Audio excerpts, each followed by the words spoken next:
Everyone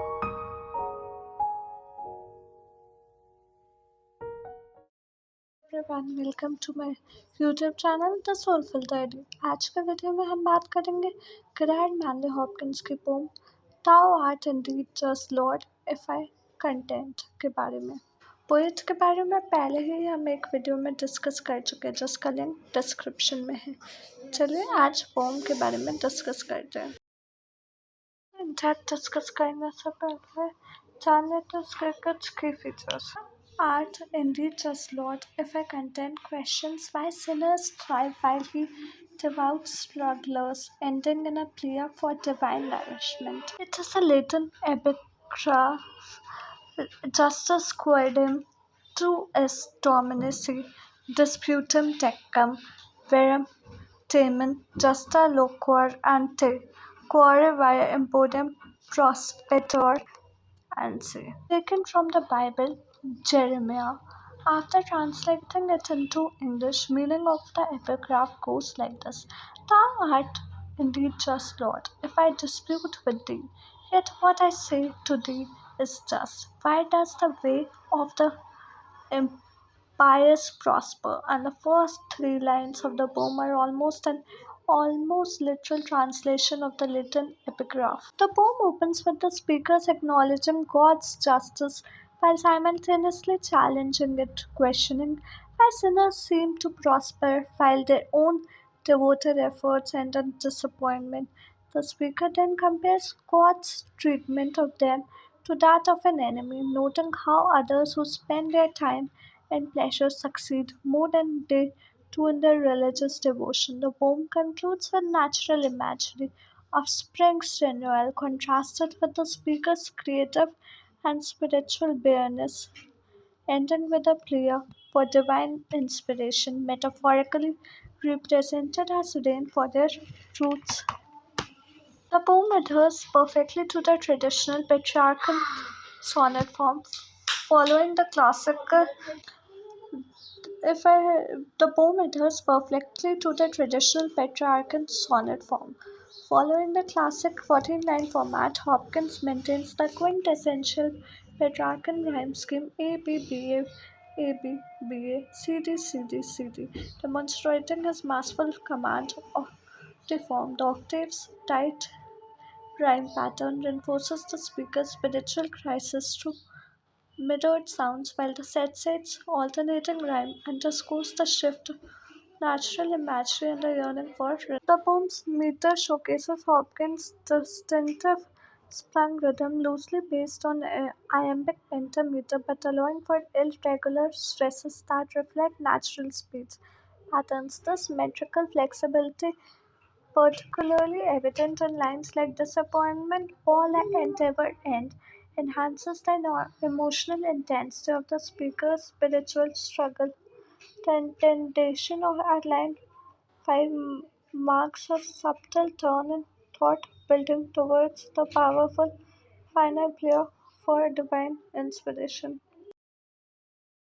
चलिए अब pome को इन डेप्थ डिस्कस करते हैं lines 1 to 4. Thou art indeed just, Lord, if I contend with thee.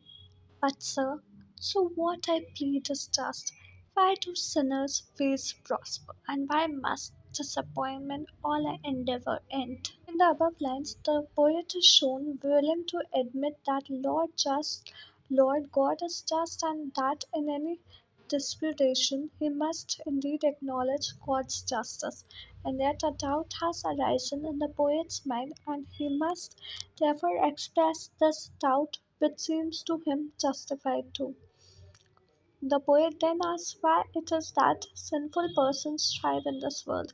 He asks also why all his endeavors, both in respect of his profession as a priest and in respect of the exercise of his poetic faculty, and of disappointment and failure. It is to be noted that the poet in the second line of the poem addresses God as Sir. Lines 5 to 8. Wert thou my enemy, O thou my friend? How would it is thou wast, I wonder, then thou dost defeat toward me, O the thoughts and trials of lust. Don't spare hours more thrive than I that spent, sir. Life upon thy cause, see, banks and bricks. The poet, through these lines, acknowledges God's love and affection for him. But even if God has been his enemy, he could not have done more to defeat and frustrate the poet's endeavor than he is doing as his friend.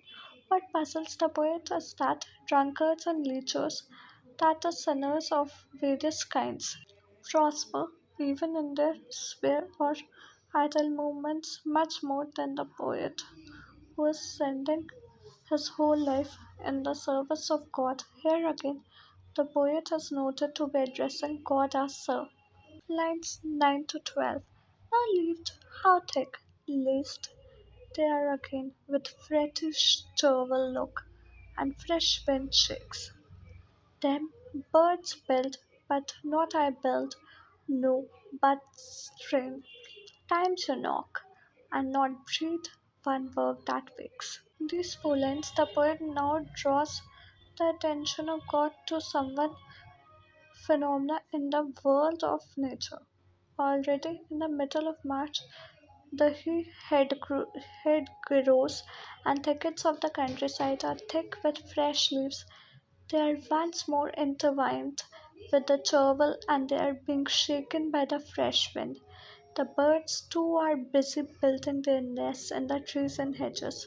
But so far as the poet is concerned, he finds himself unable to build to achieve anything. He can only strain or exert himself with futile efforts at poetic composition without being able to produce even one great poem that will live forever.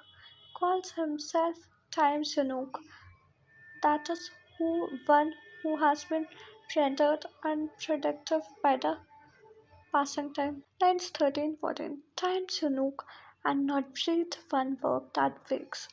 Mine, O thou Lord of life, send my roots rain. In this final line, the poet addressing God as Lord of life is shown, praying to him to send rain to fertilize the dry roots of his poetic inspiration. This way, the poem comes to an end with a renewal of faith and an appeal for divine help introducing great poetry.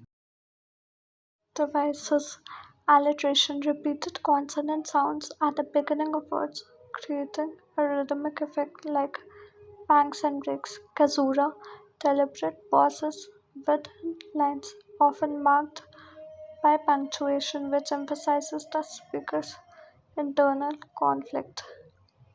Fragmented syntax, sentence structure that is broken up or incomplete, reflecting the speaker's agitated state.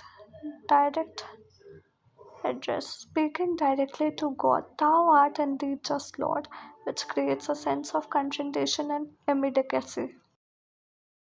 Themes of the poem Faith and doubt. The speaker directly confronts God, acknowledging his justice while simultaneously questioning why their own efforts seem futile compared to the success of those considered sinners.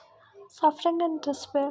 The poem reflects a sense of personal struggle and disappointment, comparing the speaker's barren spiritual state to a dry land in need of rain. The problem of evil. The poem explores the theological dilemma of why evil appears to flourish while good deeds often go unrewarded. Thank you I hope आज का video आपको पसंद है कैसी लगे हमें comment करके बताएं और हमें ये भी कमेंट करके बताएं कि आप आने वाली वीडियो किस टॉपिक पर देखना चाहते हैं मिलते हैं कल एक और इन्फॉर्मेटिव और अगर वीडियो अच्छी लगी तो like share and subscribe to my channel मिलते हैं कल एक और इन्फॉर्मेटिव वीडियो के साथ शाम 4 बजे